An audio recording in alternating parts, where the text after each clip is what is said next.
Good morning students. जैसा कि कल हमने subject science lecture 16 class 10th chapter first, जैसा कि कल हमने आपको किसके बारे में बताया था, जो हमारी रिएक्शन हो रही थी किसके साथ हो रही थी, मेटल के साथ और मेटल कार्बोनेट के साथ, मेटल हाइड्रोजन कार्बोनेट के साथ। ठीक है, तो जो भी रिएक्शन हो रही थी उसमें क्या निकल रहा आपको हमने देखा था। मेटल के साथ जो रिएक्शन हो रही थी तो हमारी हाइड्रोजन गैस रिलीज हो रही थी और हमारा साल्ट बन रहा था। ठीक है, जब हम एसिड के साथ मेटल की क्रिया करा रहे थे या फिर हम बेस के साथ मेटल की रिएक्शन करा रहे थे तब क्या होता था, साल्ट बनता था और हमारा क्या था, हाइड्रोजन गैस रिलीज हो रही थी। फिर हमने जब मेटल कार्बोनेट के साथ, मेटल हाइड्रोजन कार्बोनेट के साथ क्रिया कराई तो बेस के साथ तो क्रिया होती ही नहीं है रिएक्शन, उसमें क्या था, एसिड के साथ हो रही थी। और एसिड के अंदर किसके साथ क्या हो रहा था, जैसे वाटर, कार्बन डाइऑक्साइड रिलीज हो रही थी। ठीक है, इसके बाद आज हम चलते हैं कहां, आज हमारी हेडिंग है reaction of acid and base with each other.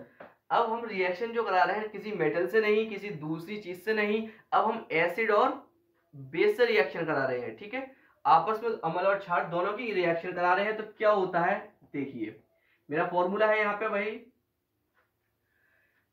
क्या है, एसिड प्लस बेस। ठीक है, हमने एसिड और बेस से क्रिया कराई दोनों में, ये एसिड लिया एक हमने, ये बेस लिया, तो क्या बनेगा हमारा आज, साल्ट बनेगा। और रिलीज क्या होगा, वाटर। जैसे कि कल क्या हो रहा था रिलीज, जब हम एसिड और मेटल ले रहे थे, हाइड्रोजन गैस, तो इससे हमें क्या पता चलेगा, जैसे कि हमें कहीं पे साल्ट और वाटर निकल के आ रहा है तो हम बता सकते हैं क्लियरली कि यहाँ पे क्या चीज हो रही होगी, ये हमारी रिएक्शन एसिड और बेस के साथ हो रही है। और हम ये डायरेक्ट ये कह सकते हैं कि एसिड और बेस की रिएक्शन होती है तो साल्ट और वाटर रिलीज होता है। अब हम कहेंगे इसको न्यूट्रलाइजेशन रिएक्शन। तो इसके अंदर क्या होता है, न्यूट्रलाइजेशन रिएक्शन के अंदर देखिए पढ़िएगा, reaction of acid with base, reaction of acid with base, acid और रिएक्शन बेस की जब रिएक्शन कराएंगे तो is called neutralisation, neutralisation reaction. तो मतलब क्या है, वो न्यूट्रल हो जाएगी दोनों की रिएक्शन कराने पर, जैसा कि मैंने अभी आपको बताया था। ठीक है, न्यूट्रल किस तरीके से होगी वो भी हम आपको बताएंगे। और इसमें एक चीज का ध्यान रखना, इस क्रिया में क्या होता है, जैसे कि मैंने आपको बताया कि इसमें वाटर रिलीज होता है और दोनों एक दूसरे की पावर को क्या करते हैं, खत्म कर देते हैं। एसिड और बेस जब बराबर मिल जाते हैं तो दोनों की पावर क्या होता है, खत्म हो जाती है। इसी तरीके से हमने एग्जाम्पल में यहाँ लिया है एक, ये हमारा क्या है, एसिड और ये बेस। ठीक है, ये हमने आपको लिखा दिया था शुरू में।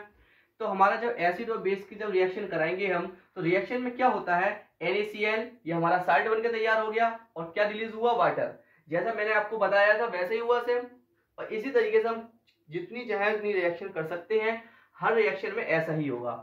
फिर उसके बाद मैंने कुछ फॉर्मूले टाइप्स और लिखे हैं, इनको ध्यान से देखिएगा, इन पे रिएक्शन आप करेंगे तो क्या होता है हम वो बताते हैं।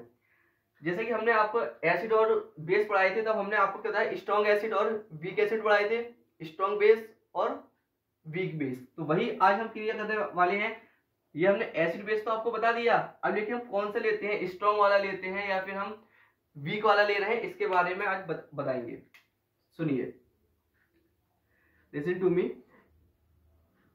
स्ट्रॉन्ग एसिड हमने क्या लिया, स्ट्रॉन्ग एसिड रिएक्शन किससे कराई, वीक एसिड। देखिए आप खुद इस चीज को देखिए, एक स्ट्रॉन्ग है और एक वीक है। स्ट्रॉन्ग मतलब मजबूत है और वीक मतलब कि कमजोर इंसान है। तो अब अगर इन दोनों की आपस में लड़ाई लड़वाते हैं तो कौन जीतेगा, स्ट्रॉन्ग वाला ही जीतेगा। ठीक है, ये तो आप जानते ही हैं। इसी तरीके से यहाँ देखिए, स्ट्रॉन्ग एसिड और वीक बेस लिया हमने, तो जो साल्ट तैयार होगा, साल्ट तो तैयार होगा, एसिड और बेस के साथ साल्ट तो तैयार हो गया, लेकिन ये स्ट्रॉन्ग है ये वीक है, तो किसकी पावर ज्यादा रहेगी, एसिडिक। तो हमारा जो साल्ट तैयार होगा वो कौन सा होगा, एसिडिक एसिड होगा और वाटर रिलीज हो जाएगा। ठीक है, ये बात क्लियर हो गई आपको। दूसरी हम बात करेंगे यहाँ पे, अब हमने लिया है वीक एसिड। ठीक है, दुर्बल हम लिया है वीक एसिड और बेस कौन सा लिया है, स्ट्रॉन्ग। तो हमारा साल्ट तैयार हो गया, लेकिन जब इसमें पावर किसकी ज्यादा है, स्ट्रॉन्ग कौन है, बेस, तो क्या है, बेसिक, बेसिक साल्ट बनेगा और प्लस H2O वाटर यहां भी रिलीज होगा हमारा। ठीक है, आगे है हमारा strong acid plus strong base. अब दोनों ही मजबूत है, एकदम स्ट्रॉन्ग वाले हैं दोनों। ठीक है, दोनों प्रबल हैं आपस में। तो क्या होगा, इन दोनों की जो शक्ति होती है, मतलब कि अपनी पावर है, स्ट्रॉन्ग ये दोनों खत्म हो जाएंगे तो अब क्या होगा, न्यूट्रल। जब दोनों नहीं आपस में मतलब दोनों ही पावरफुल है तो न्यूट्रल होगा, वो जाहिर सी बात है, ठीक है, बराबर होगा।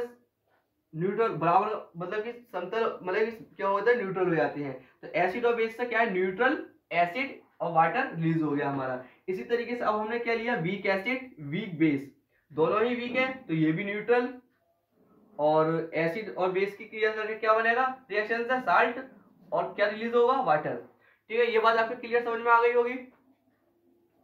ठीक है, बहुत आसानी से मैंने फॉर्मूले के रूप में लिखा है। फॉर्मूले से क्या होता है, मैं अगर रिएक्शन 50 करा दूं तो आपको इतना समझ में नहीं आएगा, लेकिन आपके फॉर्मूले से हर एक चीज क्लियर हो जाती है। इसके बारे में कल हम रिएक्शन और फॉर्मूले आपको बताएंगे कि किस रिएक्शन में क्या होता है। ठीक है, आप इसको बहुत अच्छी तरीके से समझिएगा और याद करते चलिएगा, क्योंकि जब हम लास्ट में क्वेश्चन आंसर कराएंगे तो आपको इसका प्रॉफिट होगा, फायदा आपको दिखाई देगा कि हमने जो पढ़ा था वही चीज आपको मिल रही है या नहीं। ठीक है, ठीक, थैंक यू।